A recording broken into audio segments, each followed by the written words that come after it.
Each of the 7 companies demonstrated its product, presented bids, and answered questions from Mayor Emery Farmer, council members, and other city officials. Bids range from $2,594,000 to $2,146,000. We've had 4 outstanding bids. They're all under our original estimates. We will evaluate them for price, for quality, delivery time, and for warranty. All of the bids look good. We're proud that we received these bids. Councilman Luther Oliver is pleased with the newly proposed system. I think it's a fantastic thing. I think it's something that Montgomery should be proud of. I could say that I've been with this thing since its inception, and I've followed it all the way through, and I think this is the best thing Montgomery could do. My thing is, pay me now or pay me later. But if you don't do it now, you're going to have the customers pay it later on. Mayor Farmer says the contract will be awarded in the best interest of the city.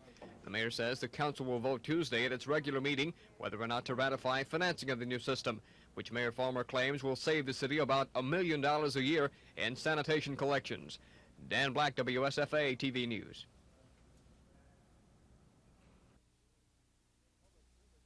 The Public Service Commission says the utility hadn't complied with last week's commission order granting a $30.6 million power company rate increase.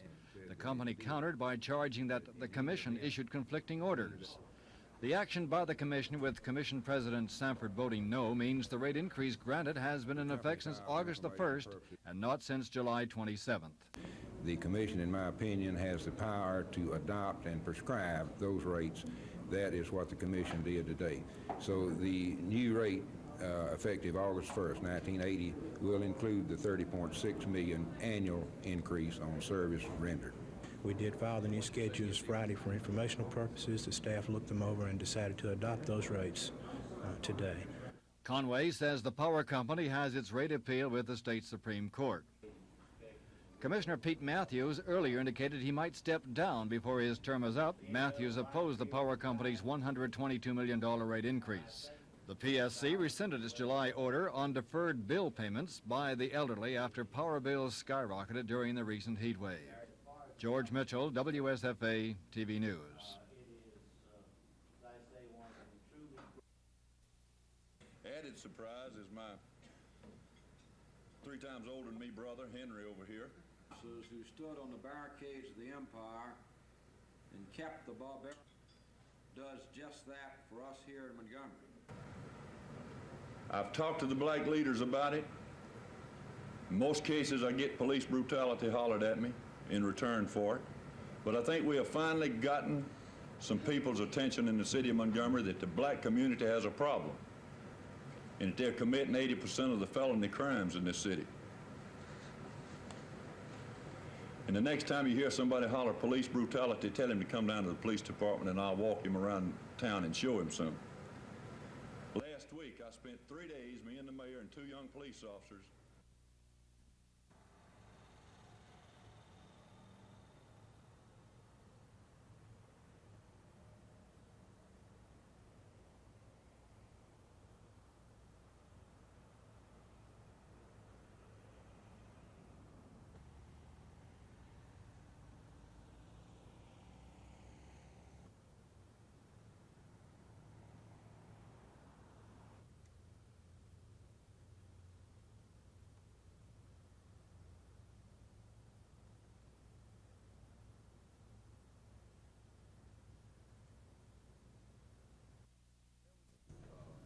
There was a small turnout for the hearing. Only about 15 persons showed up, most of whom were senior citizens. While the group may have been lacking in size, its enthusiasm more than made up for it. We have heard that the Fair Share program for senior citizens will be terminated in December. If this program is terminated, there is going to be a deficiency of ways for the senior citizen who has a low income to get groceries and to get out and to go anywhere, because they do not drive cars. They cannot ride city buses. They can get on and off city buses. So if that program is terminated, there should be some provision made for these senior citizens. In our community, we feel that health hazards on kind of sewage, septic tanks. We need sewage out there. I believe should be #1 priority. Well, of course, I'm partial. All I want to see it spent on is senior citizens. Suggestions heard here at City Hall regarding how the revenue sharing fund should be spent will be passed on by the City Finance Department to Montgomery Mayor Emery Farmer. From City Hall, Dan Black, WSFA TV News. 90 miles an hour, they come across the start-finish line. Up to date speed. The thunder of those engines reverberates off the 33-degree banking and waves like a wash of sound back across the infield.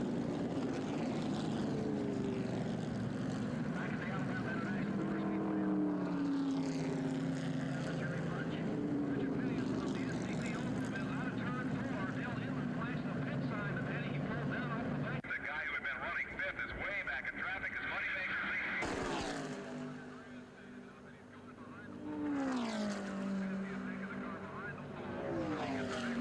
That will be a ninth car of David Pearson. The late traffic has just been fascinating. It looked like Baker and look up and run away, but running them down from behind. Earnhardt hooking up with one, and now they're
right down.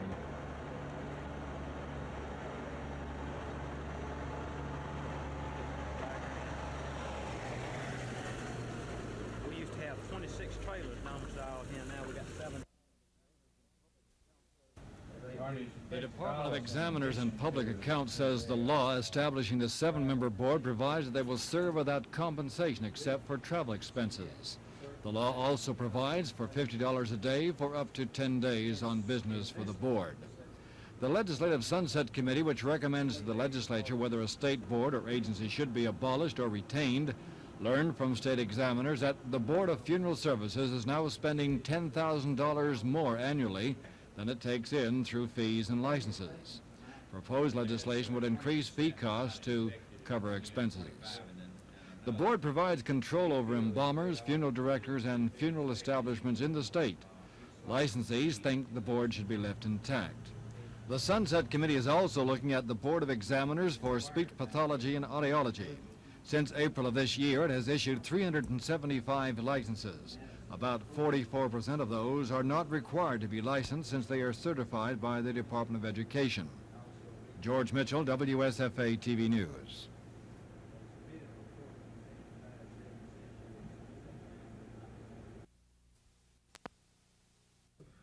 Stating your concerns about the plan, where does this fit in along the line of the procedures that you and the people that you represent will be following? Well, these are the specific criticisms that we have of the plan as proposed by Westinghouse in a big environmental report. This is the legal equivalent of allegations of a complaint in a lawsuit. This plan is far more dangerous than people realize, and I think these 21 contentions that we've raised will be very difficult for Westinghouse to refute. Absolutely. To meet the satisfaction. Well, now, one of the things that I was concerned about was just the fact that, what are your chances of stopping it? Well, you know, when we combat Westinghouse, we're dealing with one of the big multinational, harmless, but it's necessary to combat the problems of the Middle East oil supply. Whatever. The nuclear industry in America is under, they just try to sabotage these plants, because you had one explosion, say, of just a year, 2 years, 5 years, but for hundreds of thousands of years.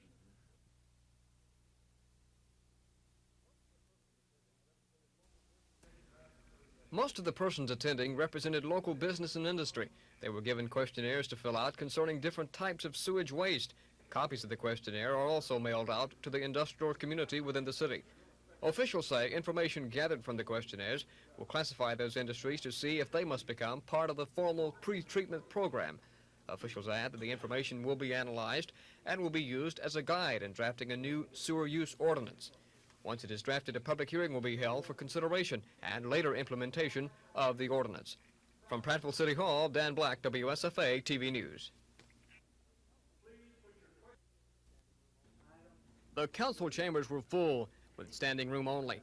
Most of the seats were filled with Alabama State University students who came to voice their opinions concerning the arrest of a fellow classmate. But it was not just the arrest itself, but how it was made they were concerned about. Some of the students accused the police department of brutality in making the arrest.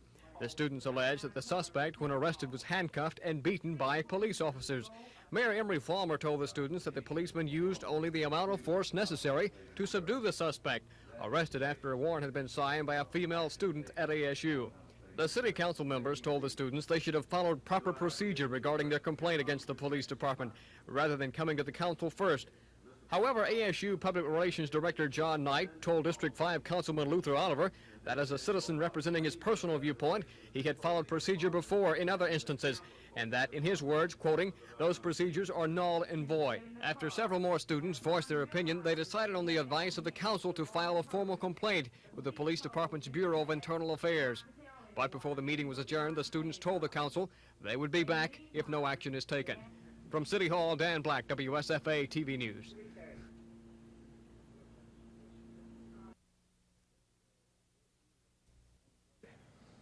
That there are very few that have been at one place over 10 years. That ought to tell you something. Vacation time. You can enjoy all those things if you ever decide to go. Bynum said, "What's the problem? Why the big rush?" He said, "Well, there must be more family people living out early." I believe the third coach in the country in longevity. The only thing I can say is, so I feel I must respond to that. I'm alluding to his statement that we would be the best in the conference and one of the best in the country. The only thing I can say is Coach Bryant must be a lot sicker than they think he is.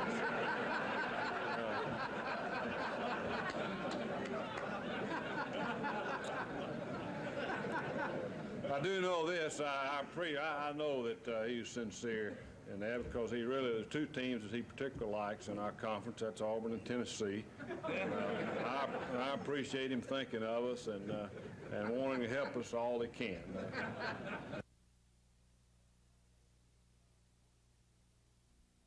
John Denson is 44 years old. He's a partner in the Opelika law firm of Sanford, Denson, Horsley, Petty, and Martin. He serves as U.S. Magistrate for the Middle District of Alabama and is a member of the Board of Bar Commissioners for the State Bar Association. He also served as law clerk to Judge Frank M. Johnson, Jr., while Judge Johnson was United States District Court Judge in Montgomery. The new trustee, of course, you're not a total trustee until the Alabama Senate confirms it. He's a 1954 graduate of Opelika High School, a 58 graduate of Auburn, and a 60 graduate of the University of Alabama Law School. His grandfather, N.D. Denson Sr., served on the Alabama Supreme Court.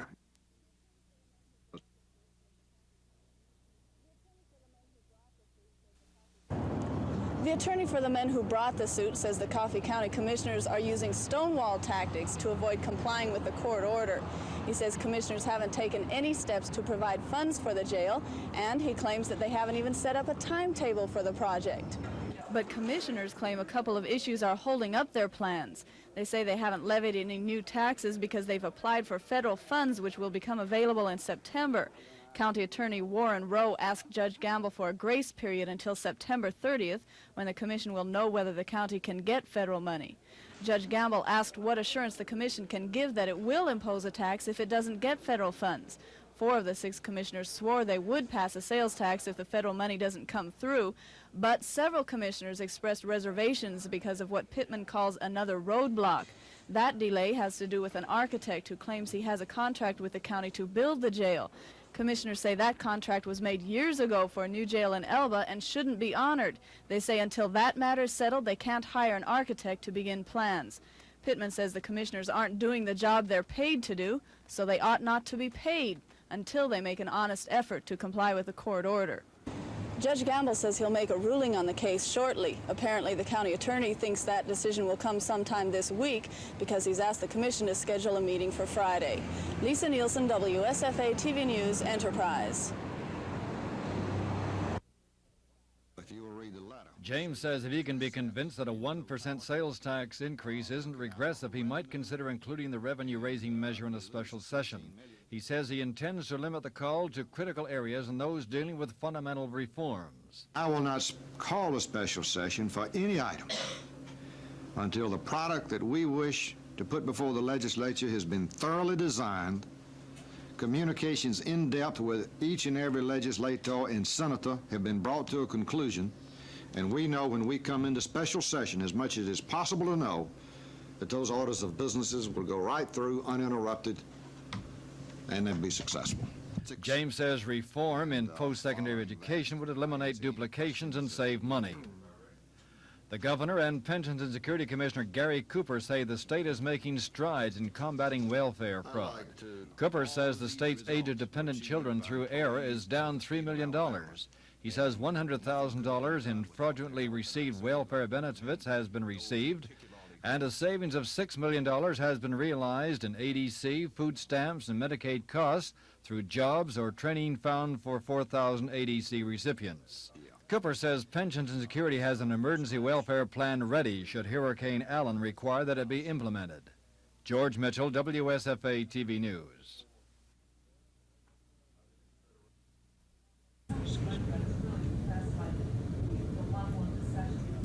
Like any breakfast cereal, we provide Perfect comment about the specific components we want to make sure. Okay. Breakfast cereal, we provide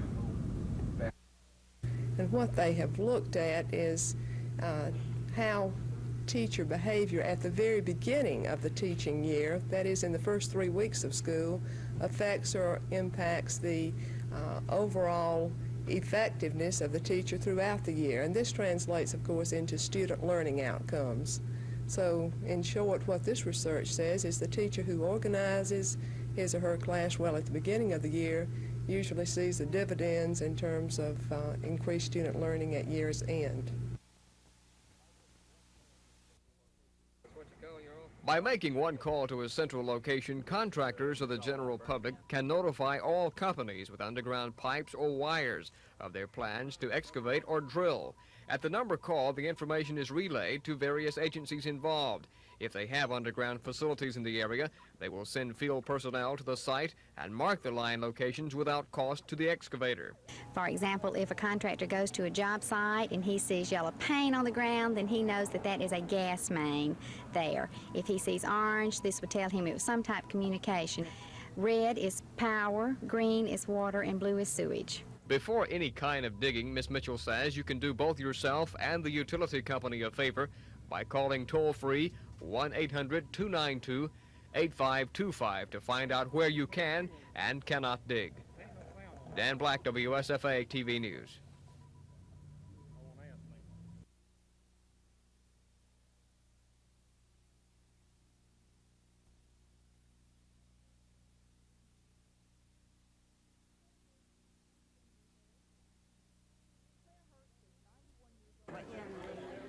Claire Hertz is 91 years old, and she's a charter member of Montgomery's chapter of the Red Cross. She, along with 44 others, signed the charter back in 1917. What was it like when you signed the chapter, and how has the Red Cross changed? I don't know, it was the first. I didn't give it a thought. I just knew that we wanted something. We wanted something serviceable and something, and that just dawned on us. We didn't know much about any other Red Cross. The Red Cross is probably best known for providing disaster relief and collecting blood donations. Local Red Cross officials say Montgomery's voluntary blood donor system has been working so well that it's expanded from servicing a 4-county area to providing blood for 20 counties. Guest speaker Dr. Edgar Gavan told the group there are many new techniques and methods available now for drawing blood, like separating the red blood cells from the white blood cells, all in one process, making it easier to save more lives. Gina Gregory, WSFA TV News. The number of people going in the industry, probably, I'll be honest with you, but as yes. That is legally high. What do you think you're trying to do? Is go to the offices of the licensed inspections to the percentage that we have that so that would be an indication that is an unusual high, but then looking in some of the surrounding states, we find that a problem too.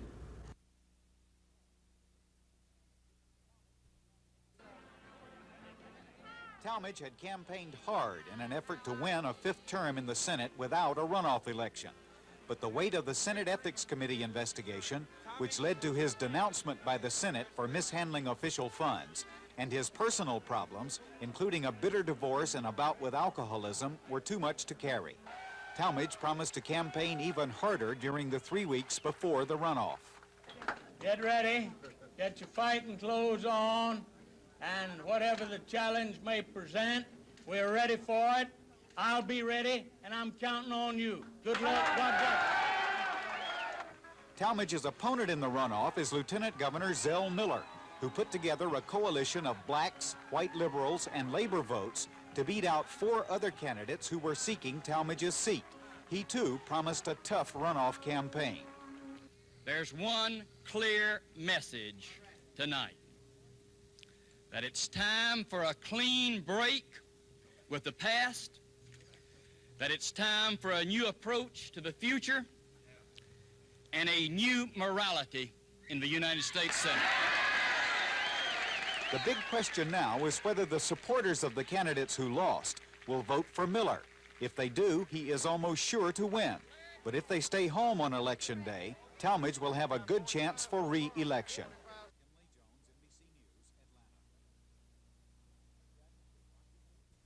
A championship hockey team from Montgomery?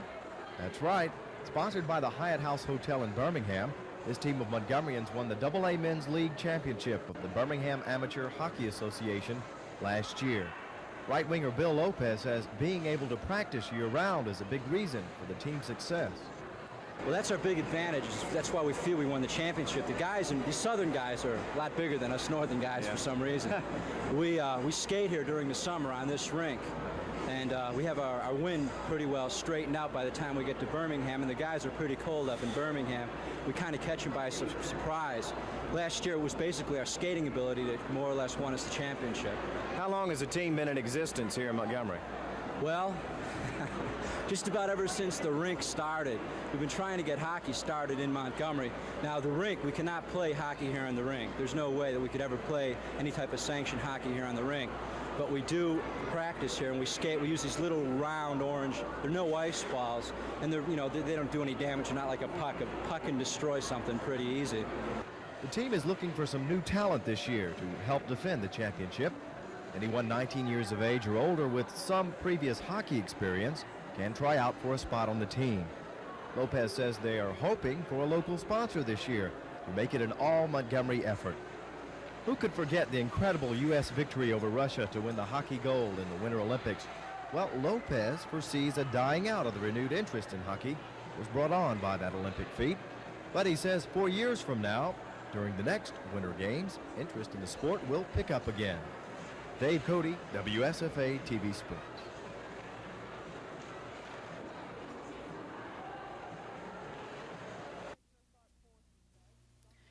Insurance Commissioner Tharp Forrester says some deposit term insurance agents have apparently been encouraging policyholders to cash in existing policies in order to buy the term insurance. He says as far as he knows, the policies have been approved. He's just concerned about the marketing.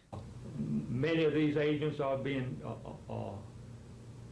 recruited on a pyramid-type basis, where I recruit an agent, and then that agent recruits 3 more, and those 3 will recruit 3 additional agents each, and each would get a commission override. I think his intentions are good to declare a moratorium in order to look into the abuse of the sale. But I think those traditional companies who have led him to make this decision are trying to eliminate a product that is highly competitive. Forrester denies being pressured by traditional insurance agents to place the ban. He says his department is studying the partial endowment insurance and he just needs more time to make a decision. Wells, however, says it is a question of politics and the traditional agents are just scared of losing business. Wells says his companies will have restraining orders against the ban next week. Gina Gregory, WSFA TV News.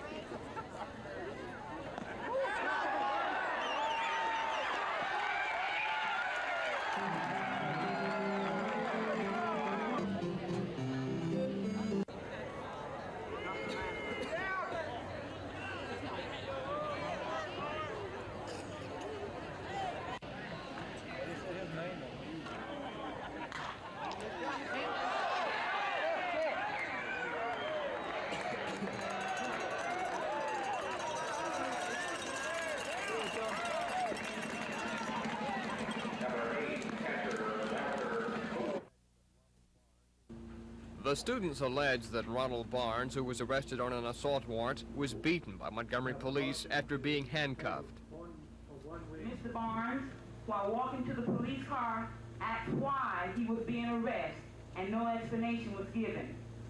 When they got out to the car, the policeman proceeded to beat him, even though his hands were handcuffed. The students also complained about the Montgomery police coming onto the campus without notifying the ASU Police Department. Mayor Farmer said he would consult with school officials to revise the city's policy about sending units to the campus. Montgomery City Police will do one of the 3 things any way they want. We'll never set foot on Alabama State University campus again. We'll go only if the Alabama State University Police call the police department. Or we will go at the request of an injured or aggrieved student at Alabama State University. But they're going to have to tell us in writing which way they want the game played. The city council members told the students they should have followed procedure regarding their complaint against the police department rather than coming to the council first. However, ASU Public Relations Director John Knight told the council that as a citizen representing his personal viewpoint, that he had followed procedure before in other instances, and that in his words, those procedures are null and void. After a number of students voiced their opinions, they decided on the advice of the council to file a formal complaint with the police department's Bureau of Internal Affairs for an investigation into the incident. Dan Black, WSFA TV News. Here in Montgomery, the Communications Workers of America Local has already set up strike headquarters, complete with picket signs in case there's no agreement by Sunday. South Central Bell is also getting ready. All management employees are on standby and will report for work Sunday morning if switchboard operators and others go on strike. A strike would involve 9,600 Alabama employees, 800 in the Montgomery area. We've had national bargaining. This is the third time, and the past two contracts have been settled without any kind of work stoppage here in South Central Bell. So we're hopeful that everything can be worked out and agreement can be reached by midnight Saturday. But the Communications Workers Local president says he's worried. The company will have to offer something a lot better at the national level than what's been offered, or there will be a nationwide strike. Is this the most upset that you've seen the unions over a contract offer? I would say in the last 9 years, this is the worst set of negotiations we've run through. It's been the most negative negotiating being done since I can remember, really. Johnston says the national negotiations involve wages and retirement benefits. Locally, seniority and union activity are the major stumbling blocks. Lisa Nielsen, WSFA TV News. Both sides are getting ready in case a contract isn't ratified by Sunday. The Communications Workers of America Local has set up a strike headquarters, and management-level phone company employees have been training to take over some key jobs if operators and others walk out.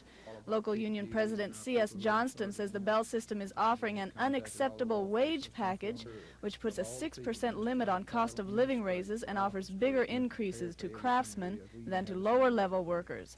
Johnston is also dissatisfied with the proposed retirement system, which he says would take away benefits telephone workers already have.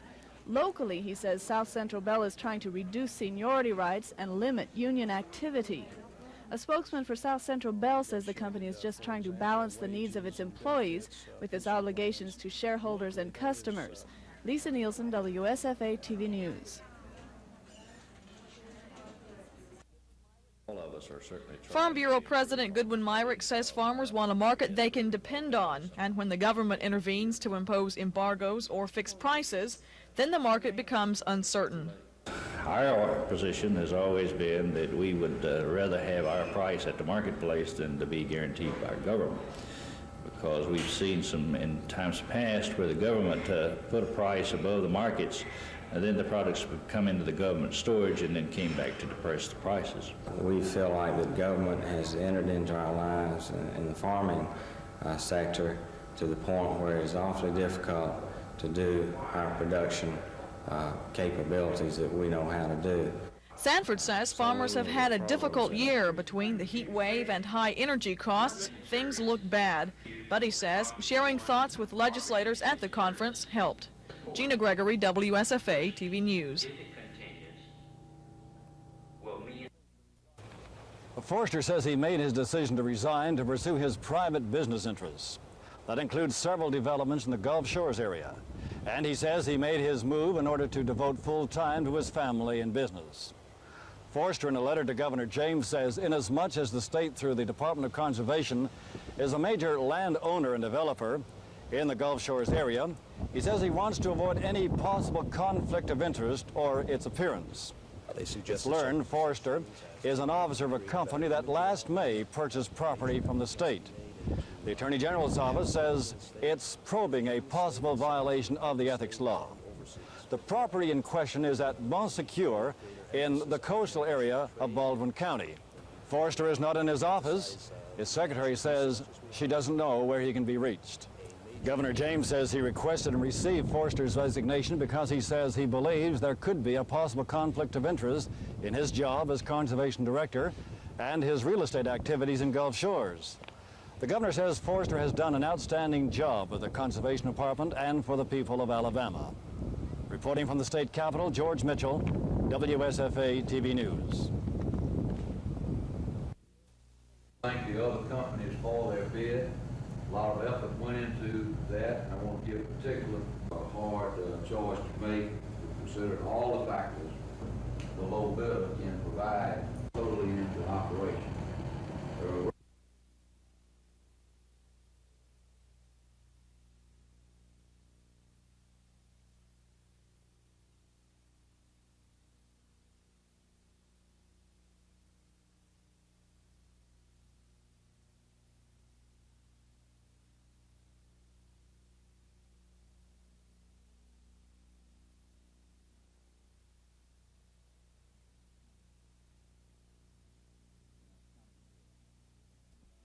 in our county jails, and this is something we've strived to work on daily. A column is only frozen and canned vegetables, and then and this may not sound like a whole lot, but anytime we can take 400 additional inmates out of our county jails, we're beginning to solve the problem of state prisoners being housed in county jails.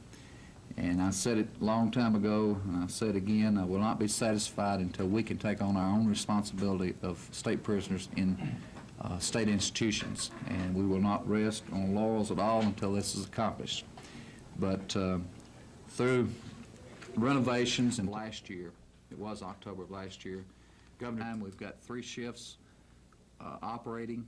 24 hours is good, if not better, than we could buy from the outside. County jails, we're beginning to solve the problem of state prisoners being housed in county jails. And I said it a long time ago, and I say it again, I will not be satisfied until we can take on our own responsibility of state prisoners in state institutions. And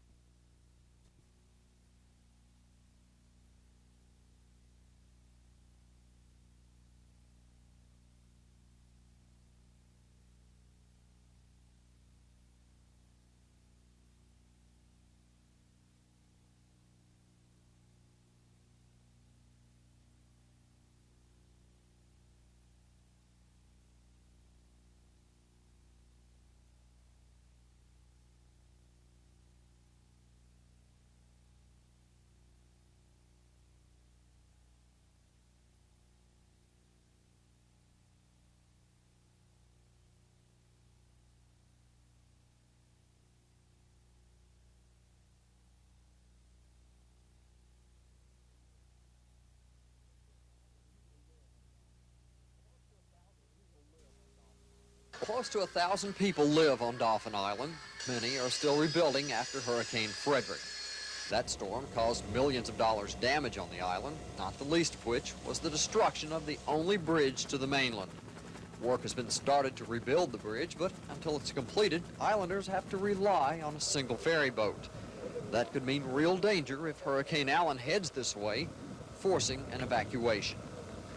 One Dauphin Islander told me that to live on the island, you just have to roll with the punches. But many of the residents are now afraid that if Allen hits this area, it could turn out to be a knockout punch. Storm has increased from 100. Several hundred island residents met yesterday with emergency officials to discuss evacuation plans. What they heard was not promising. Officials say it should take 16 hours to evacuate the island, and there could be as little as 24 hours warning. Islanders are worried. It seems that we're going to have to leave awful early.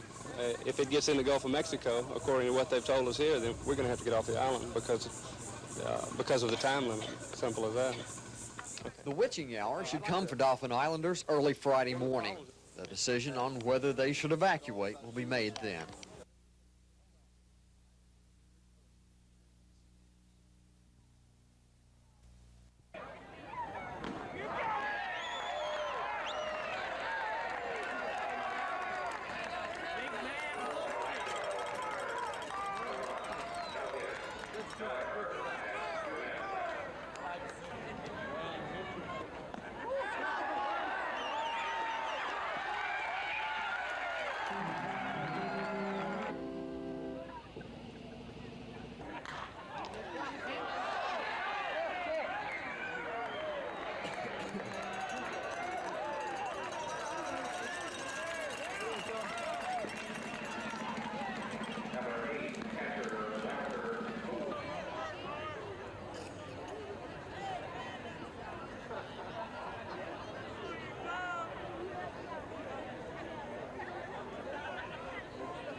The march started at the same point the August 1979 march ended, about 3 miles east of Danley Field in Montgomery.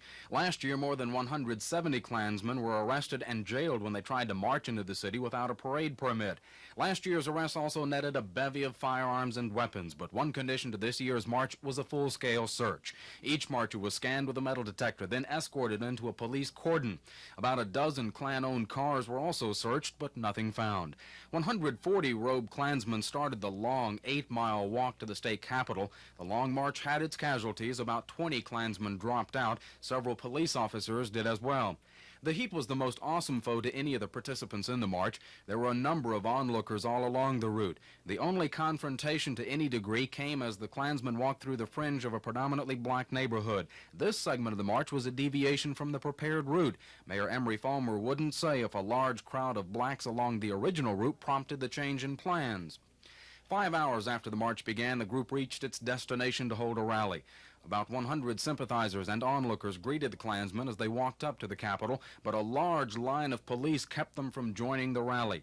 Mixed in with that onlooking group were a number of blacks, but there were no counter-demonstrations or confrontations. Imperial Wizard Bill Wilkinson's speech tended to drift from the original goal, which he says was to eradicate the shame of the 1965 Civil Rights March, but dealt instead with a newfound goal of trying to march into Montgomery. Wilkinson says more marches will be staged until, as he puts it, we aren't herded like animals. Chris Grimshaw, WSFA TV News.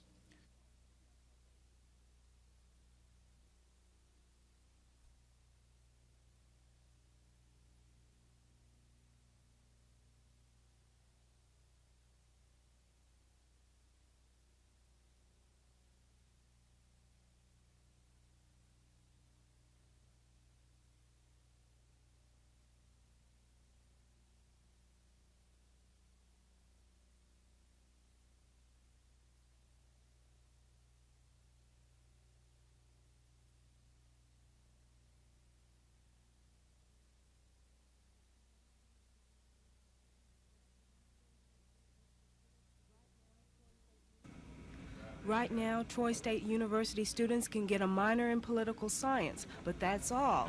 And school officials say plenty of students want to major in the subject. And EGG staff members agree, saying that a university the size of TSU should have a major program in political science. Now, to implement the program, Troy State has to hire a full-time PhD in political science, revise the present curriculum, and put up $3,500 for library resources. Troy State projects that about 27 students will enroll in the program the first year. In another area, the Commission on Higher Education decided today to put off discussion of a report recommending a cutback in funding for a number of the state's medical school programs. That subject is slated to come up again during the Commission's October meeting. Cassandra Taylor, WSFA TV News.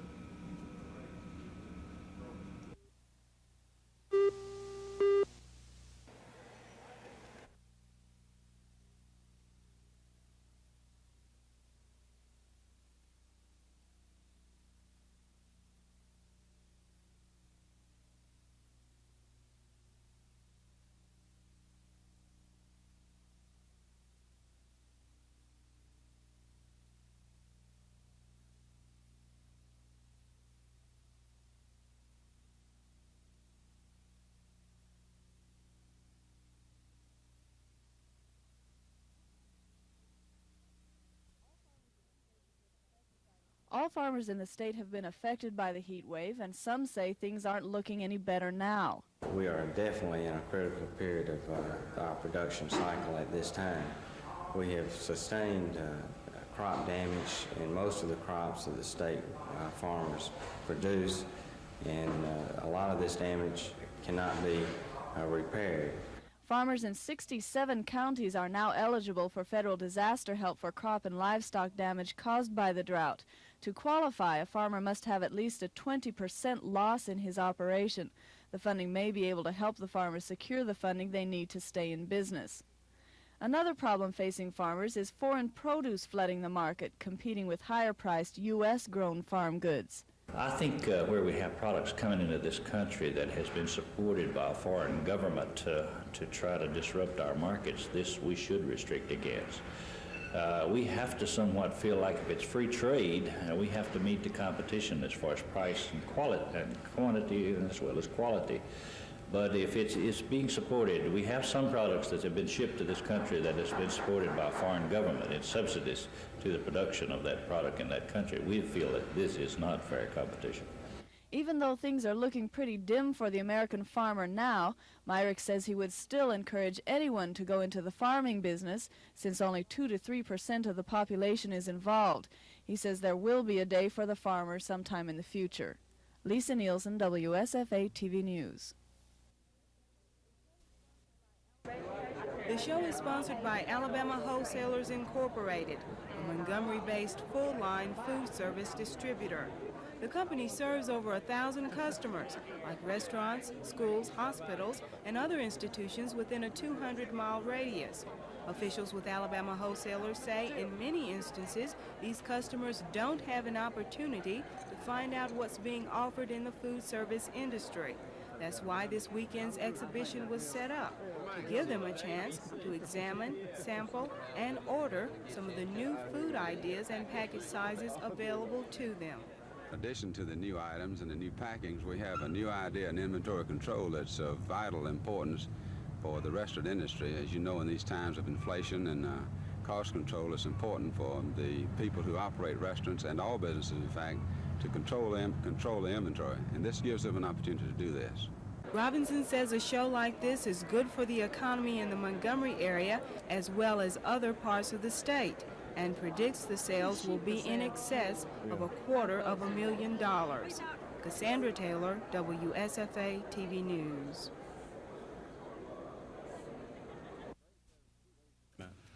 Gray says 2 days ago, Senator Howell Heflin asked him to step aside so another black could be confirmed before the end of the current session of Congress. If the black people of Alabama can be assured that a black lawyer acceptable to the black community will be confirmed during this session of the Congress. If our senators, both of them, and the White House can give this assurance to the black people of Alabama, I will step aside as soon as such assurance is made. Gray's nomination to become a federal judge for Alabama's Middle District began in May last year. He said it was placed in jeopardy by a substantial segment of the power structure in Alabama, which has never approved of the role he has played in attempting to change Alabama from a segregated state to one of equal opportunity. He says this power structure, motivated by racism, manufactured and orchestrated allegations against him that have proven to be false. Gray says there are those who would go to any length to prevent his confirmation because of his background in civil rights litigation. He says his family has suffered the most because of what could have been a wonderful experience developed into an ordeal. Gray says he will abide by the leadership of the Alabama Democratic Conference in the selection of another nominee. Sources say it could be Montgomery City Judge Charles Price or Birmingham attorney J. Mason Davis. George Mitchell, WSFA TV News, Tuskegee.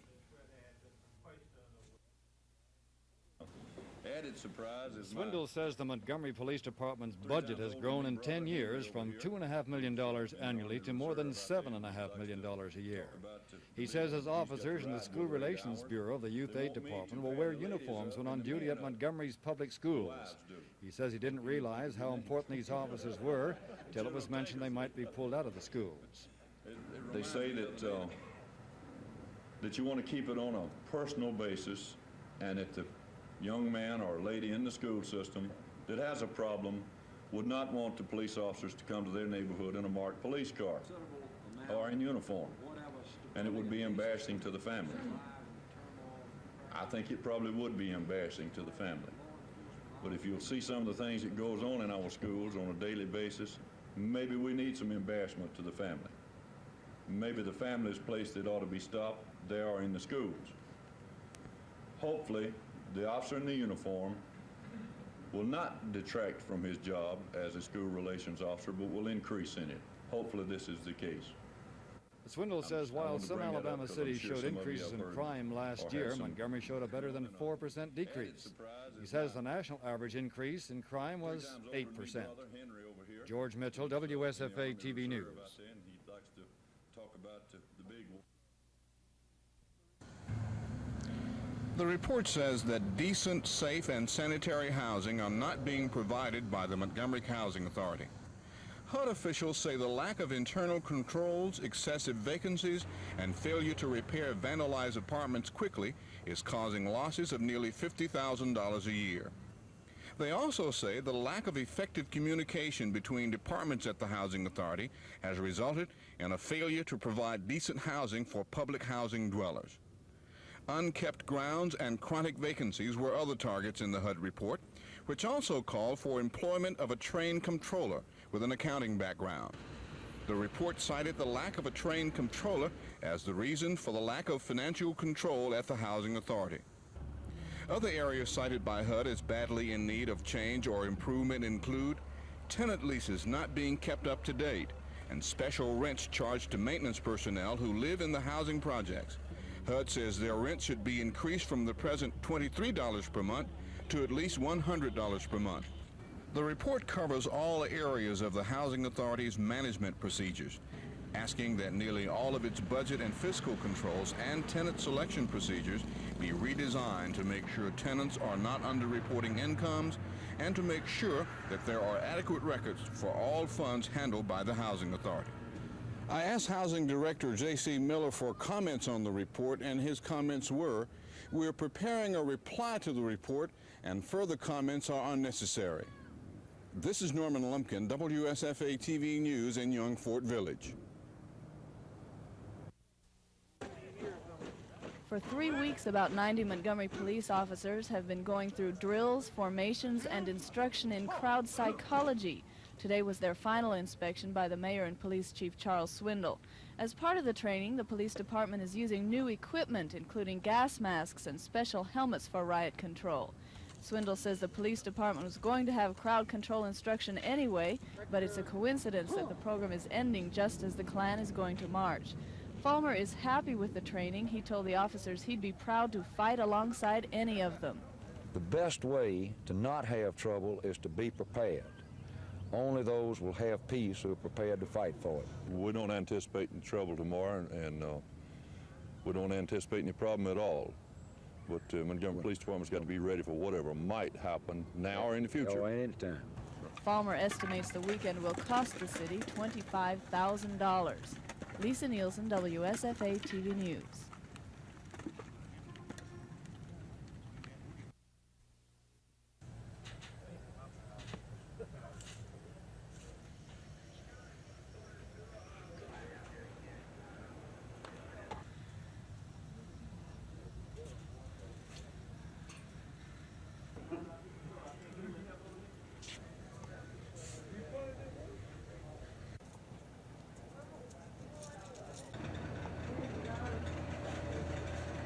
Everybody involved with the Montgomery Gray League is strictly volunteers, no pay. You don't get paid cash, you get paid here. And a lot of the parents and all have kids that are playing out here, is that right? Right. In fact, during regular season, we knew we were going to have the World Series, and the parents that had children that eventually were on the All-Star team, even though we had regular season to go, they were still having meeting with us and making plans. So they not only worked during regular season super hard, but they have been absolutely fantastic on the World Series.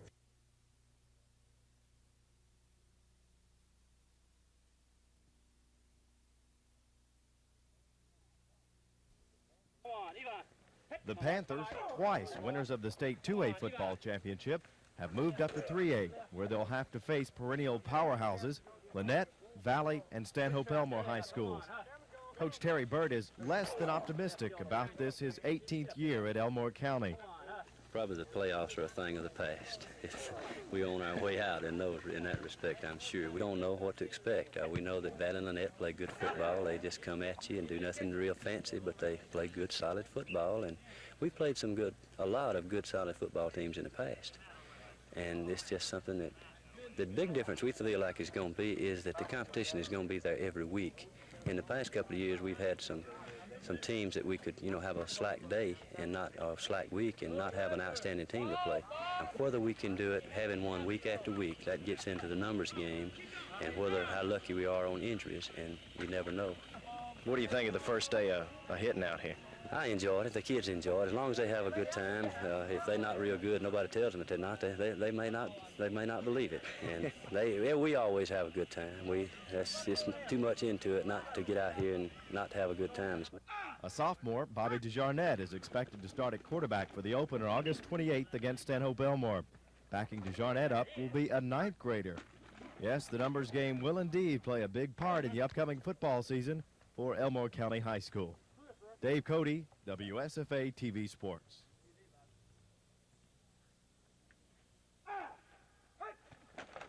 That's it. That's all right. That's a little bit. Come on, let's keep your legs, Bobo. I'll be on too, man. Okay.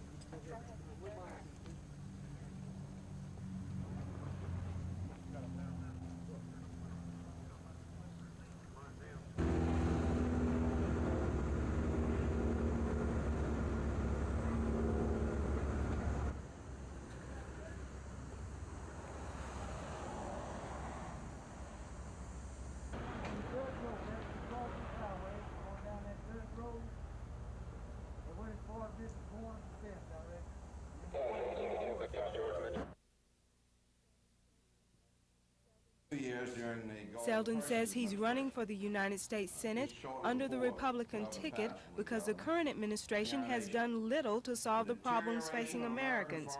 He says most people are concerned with the nation's economy, our weakened defense capabilities, and what he calls a chaotic situation in foreign relations in which the United States has lost credibility. Selden says the only way to remedy this situation is a change in leadership from the president on down, including a change in the U.S. Senate seat now held by Donald Stewart. In my opinion, he has voted liberally in Washington and talked conservatively in Alabama. And I believe that people of this state are beginning to realize that now, and that there are going to be some repercussions in November as a result of this. Selden says Stewart voted to weaken the filibuster rule, a measure used by Southerners to stop legislation detrimental to smaller Southern states. Selden says he feels his experience in government qualifies him for this position. He represented Hell County as a state legislator, served in the U.S. Congress for 16 years, served as Deputy Assistant Secretary of Defense, and served as U.S. Ambassador for 4 nations in the South Pacific. On hand for this morning's activities were Montgomery Mayor Emery Falmer and former Alabama Governor John Patterson, who are both supporting Selden for the U.S. Senate seat. Cassandra Taylor, WSFA TV News.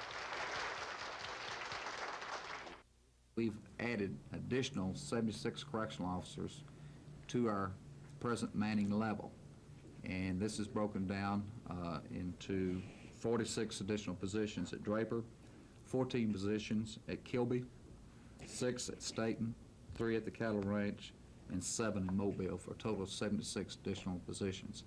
And we'll continue to add security positions when we have a need and can justify additional security officers in this area. I talked with bystanders along the parade route, both black and white. Reactions to the Klansmen were mixed. But surprisingly enough, there was not much open hostility towards the marchers. The only thing we've been doing is marching for our civil rights. Okay, they are marching, you know, what we feel they are marching to keep us from gaining what we should gain as American citizens. Well, I'm not a prejudiced person, but I believe if welfare people can be protected by the police and march on the Capitol, then white people with their views have the same rights. But I don't agree with extremists, but they still have a right to express their opinion or do whatever they want. I don't agree with what they stand for, but I still think they certainly have a right to march. And the reason I'm here in the heat is I've never seen a Klansman. I want to see what one looks like. Well, I certainly don't support this type of activity. The only reason I'm out here is to see ignorance personified. How do you feel about the Klan marching today? Let them march till their tongue fall out. I don't care. Well, I think it's a good thing. I think I ought to be one myself. How do you feel about the march today? Well, I feel like they don't have any civil rights left because all the police are marching with them, and we are free people, and if we want to get out and march, we should be able to march beside them. And they're telling us that if we march beside them, that we're going to be arrested and we're all going to go to jail. And I just feel that It's a disgrace to the white people of Montgomery. Some of the citizens I talked to expressed concern over the cost of the march to the taxpayers. Come on in, John, with us and march to the girl. $25,000 for one day. We ain't got proper swing for We don't even have proper swing for the kids, and we. I think it's big much ado about nothing. I don't see that many marchers, and sure it's very expensive on the taxpayers to have to pay for this kind of activity.